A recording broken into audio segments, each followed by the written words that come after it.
Guys, കായ എടുക്കുന്നത് എങ്ങനെയാണെന്ന് കാണിച്ചു തരാം കേട്ടോ. ഒരു അക്കയുണ്ട്, കുറേ അക്കമാരുണ്ട് ഇവിടെ. അപ്പോൾ ഒരു ചേട്ടൻ ചോദിച്ചിട്ടുണ്ടോ, ചേട്ടനാണോ ചേച്ചിയാണോന്ന് അറിയത്തില്ല. അപ്പോൾ ഈ ഏലത്തോട്ടത്തിൽ എങ്ങനെ കായ എടുക്കുന്നതെന്ന് കാണിച്ചു തരാം. അപ്പോൾ അക്ക പറഞ്ഞു തരും നമുക്ക്.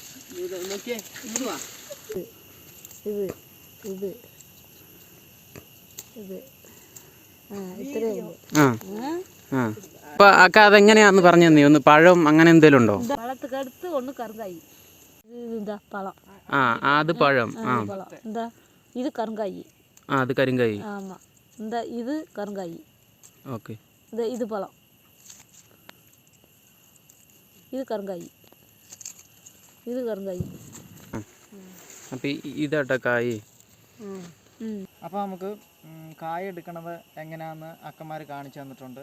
അപ്പം ഒരു പഴങ്കായും 2 കരിങ്കായും, ചിലയിടത്ത് അതിൻ്റെ അനുസരിച്ചുള്ള ഇതിലായിരിക്കും എടുക്കുന്നത്. അതായത് ഒരു പഴവും ചിലപ്പോൾ ഒരു കരിങ്കായും ആയിരിക്കും എടുക്കുന്നത്. അപ്പോൾ അങ്ങനെയാണ് നമുക്കിപ്പോൾ അക്കന്മാർ പറഞ്ഞു തന്നിരിക്കുന്നത്.